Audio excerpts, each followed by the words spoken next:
Paul Krugman falou que quem estava certo era o Keynes. Eu vou dizer para vocês, quem estava certo é o Delfim Neto. Bom, o Paul Krugman é aquele que ganhou o prêmio Nobel, o cara é gênio. Eu tenho esse livro dele aqui na minha casa, Desintegração Americana, Estados Unidos perdem o rumo no século XXI. O cara é muito bom e ele fala, mas no momento ele está errado. Por quê? Porque ele está pregando mais gasto público ainda nos Estados Unidos e na Europa. Não é assim, por quê? Olha só o que Keynes falava. Momento de expansão e não de retração é a hora certa para o Tesouro Nacional ser austero. O Keynes estava certíssimo, só que no momento de expansão, na época das vacas gordas, eles não fizeram a austeridade. Agora é tarde e eles vão ter que fazer nos tempos das vacas magras. Então isso aqui que o Paul Krugman está defendendo, ele está errado. Então quem está certo? É o Delfim Neto. Bom, esse artigo aqui, gente, é o segundo melhor que eu já li em toda a minha vida. O primeiro, o melhor que eu já li, é o Paper 99, de autor brasileiro. Esse aqui de longe é o melhor. É por ele que eu me guio para poder prever as crises econômicas dos países, tá? Quanto tempo vai durar essas coisas. Então ele foi escrito em 2006, tá? Tem 5 anos e meio. O título era Para Quando o Ajuste Chegar. Era a crise de 2008 que o Delfim Neto estava prevendo. Então vamos lá. A grande incerteza que domina a cena da economia mundial deriva da dificuldade de avaliar se, quando e como os Estados Unidos reduzirão os déficits em conta corrente. Então qual que é a causa da crise americana? Não tem nada que negócio subprime, tá? Já estava previsto pela FMI, por todos os economistas, é o déficit em conta corrente. Esse parece cada vez menos sustentável pelos padrões da história econômica. Os números sugerem que a economia americana está numa situação delicada, como se vê abaixo. Então qual que é a situação delicada? É que o déficit em conta corrente estava em 6,5% do PIB em 2005. Então isso aqui é insustentável, não dá. Era isso que o Delfim Neto estava prevendo que ia dar merda. É claro que o déficit fiscal pode ter alguma influência sobre o déficit em conta corrente. Entendeu? O déficit fiscal ele produz, porque se o governo gasta muito, ele estimula a economia, aumenta o consumo e piora as contas correntes. Quando reduz a poupança global e aumenta o nível dos investimentos. A teoria dos déficits gêmeos, no entanto, que defendia a ideia de que déficit em conta corrente era apenas, tá vendo? Esse é apenas, que é aquela exclusiva nossa, a imagem no espelho do déficit fiscal, está definitivamente enterrado. Então o déficit fiscal ajuda a aumentar o déficit em conta corrente, mas ele sozinho não é quem causa, é isso que o Delfim Neto está falando. Foi ela que iluminou a teoria econômica da Fernandista e custou a acumulação de 186 bilhões de déficit em conta corrente. Então ele está falando mal do Fernando Henrique Cardoso porque ele estava apoiando o Lula em 2006. Tá? Trata-se, portanto, de como se reverte um déficit em conta corrente. Então essa aqui que é a crise de 2008, a crise da Europa. Tá? É tudo déficit em conta corrente. É por isso que eu consigo acertar, porque eu me baseio em cara inteligente. Percebido como insustentável. Ignorando a ideia escapista de que a eliminação do déficit fiscal é preliminar, ou seja, se você eliminar o déficit fiscal, você resolve o problema. Uma análise empírica muito interessante de correções dos desequilíbrios de balança em conta corrente, quando eles atingem um ponto crítico, foi feita pela economista Caroline Freund. O negócio é o seguinte, gente, os países vão se endividando.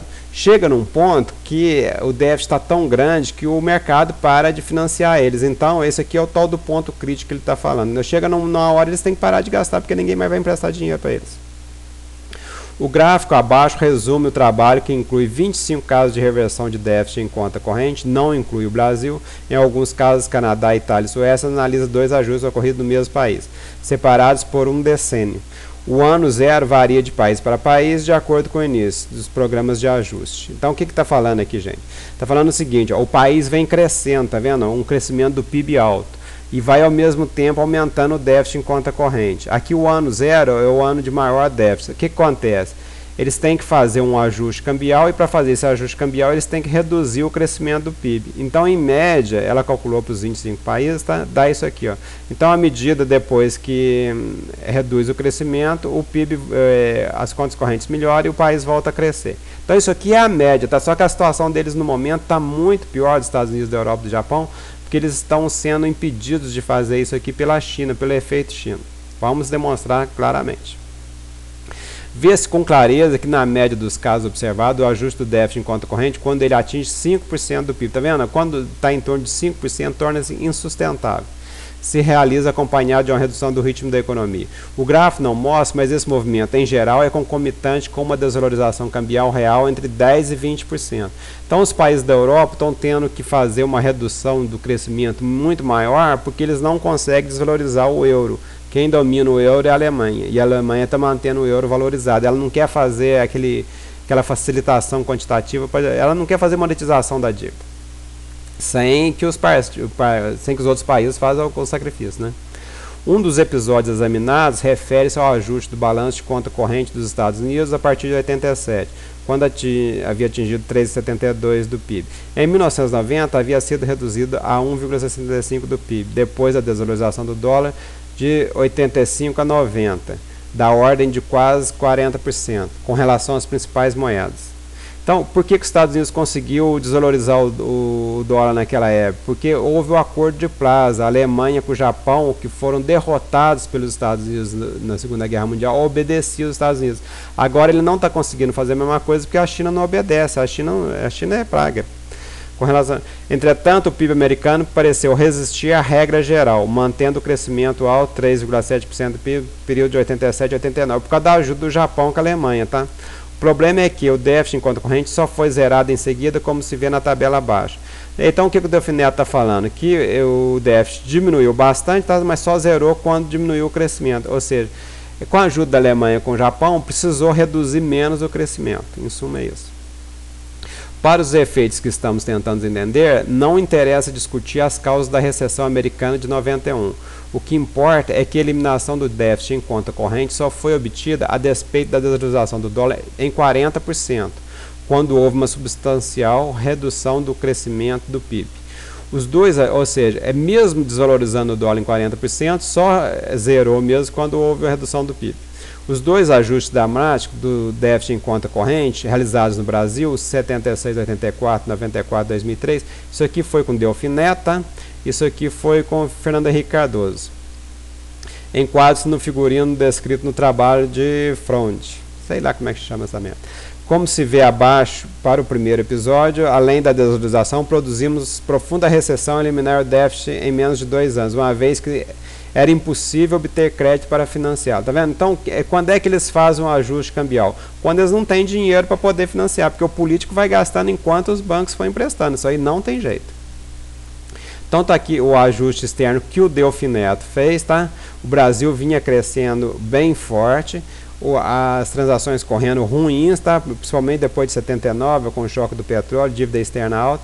O que o Delfim Neto teve que fazer em 81? Teve que fazer recessão. Então por isso que ele levou aquela fama ruim na época, porque ele que fez o ajuste. Quem faz o ajuste, quem dá a notícia é que toma o cacete. E depois o Brasil começou a crescer de novo, tá? É claro que não existe nenhuma necessidade lógica ou histórica para que os padrões se repitam, mas não é menos claro que os episódios de ajuste aqui descritos têm boa probabilidade de repetir-se. Então, não é que tenha que repetir, mas vai repetir, né? É bem provável. Talvez a atitude mais sensata para a política econômica brasileira seja de aceitar que conhecemos como os Estados Unidos se ajustarão com razoável certeza. Tá vendo? Então ele praticamente previu a crise de 2008, mas que o quando permanecerá escondido, ou seja, ele estava em 2006 e não sabia que ia ser dali 2 anos. No futuro esperando, né, atrás da esquina, ou seja, tem que esperar na porta da boate, que pode pegar fogo. A gente fica na festa, mas fica na porta para esperar o incêndio a qualquer momento. Preparemos-nos para enfrentá-lo com um certo ceticismo sobre a invulnerabilidade de nossos fundamentos. Então, o Brasil não estava invulnerável, ele estava bem armado, mas não invulnerável.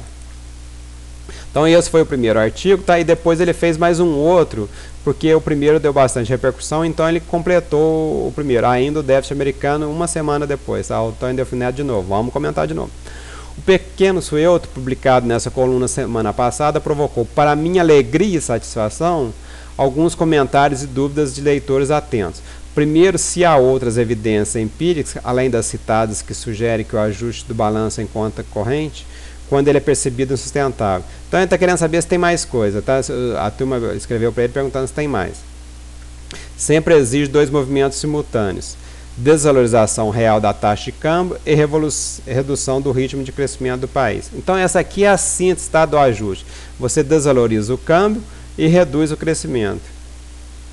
Então o pessoal está querendo saber se há provas disso, tá? A análise da falsa exceção dos Estados Unidos deixou muitas dúvidas. O conhecimento é assim mesmo, gente. A gente faz, as pessoas criticam, né, comentam e a gente vai melhorando. Segundo, porque citei 2 casos brasileiros de ajuste, de 83 e 2003, mas só analisei o primeiro. Vou tentar remediar as 2 deficiências. Então é o Delfim Neto melhorando o próprio trabalho dele. O primeiro gráfico abaixo mostra a evolução do déficit em conta corrente, PIB dos Estados Unidos, nos últimos 25 anos. Tá vendo? Trabalha com prazo grande. O período analisado na coluna passada é o que vai da recessão de 81 até 91, 10 anos. O déficit em conta corrente PIB vem de 0 em 1982, passa pelo máximo de 3,72 em 87 e volta a 0 em 1991. Hoje está por voltas de 7%. Então ele dá uma exageradinha, tá? Acho que chegou só até 6%. Mas então o déficit nos Estados Unidos aumentou, com a ajuda do Japão, da Alemanha e a segurada no PIB americano melhorou, tá? E assim que os Estados Unidos voltou a crescer, o PIB voltou a piorar. Então o Delfim Neto em 2005, em 2006, ele tinha esse quadro aqui e ele já estava prevendo a crise de 2008. Então basta a pessoa ser inteligente que ela prevê mesmo, gente, não tem dúvida. Se o trem acontece por volta de 5%, conforme o estudo daquela mulher, é claro que chegou a 6%, 7%, o trem vai estourar. Então, o FMI, todos os economistas inteligentes previram a crise de 2008. O segundo gráfico mostra a taxa de câmbio ponderada do dólar americano comparada dos seus principais parceiros. No período, eles eram Alemanha, Canadá e Japão. Bom, a Alemanha ela foi ajudada pelos Estados Unidos para conter o avanço do Império Soviético. O Japão também. Por isso o déficit dos Estados Unidos com esses dois. O Canadá tem muitas commodities, tá? E é vizinho dos Estados Unidos, mais de 50% do comércio. Vemos a espetacular desvalorização do dólar depois de 1985, 38%, que foi acompanhada, consentida, pela brutal valorização dos principais parceiros, o marco alemão e o iene japonês. Não é consentido, foi enfiado goela abaixo pelos Estados Unidos, só que agora a China não obedece mais aos Estados Unidos, agora está mais complicado de resolver. Então, aqui está a moeda americana, tá vendo? Ele se valorizou muito depois que o Paul Volcker subiu a taxa de juros para conter a inflação americana e desvalorizou com a ajuda do Japão e da Alemanha. Aí resolveu o problema e agora está desvalorizando de novo. O terceiro gráfico mostra a variação anual da taxa de crescimento do produto interno bruto americano, onde se vê claramente a sua redução a partir de 1984 e mais acentuada a partir de 1987. O equilíbrio em conta corrente só foi atingido em 1991 por uma pequena recessão. Então foi pequena por quê? Porque a Alemanha com o Japão ajudou. Aparentemente, portanto, a experiência americana não constitui uma exceção. Houve uma desvalorização importante, tá? Com a ajuda do Japão com a Alemanha, e uma substancial redução do crescimento para obter o equilíbrio em conta corrente. Então é assim que se faz um ajuste cambial. Você desvaloriza a moeda e contém o crescimento, contém o consumo. Se consumir menos, sobra mais para exportar e você importa menos. Então aqui o PIB dos Estados Unidos tá? Caiu em 1990 para fazer um ajuste cambial. Em 2000 caiu também, tá? E agora ele previa que ia cair de volta.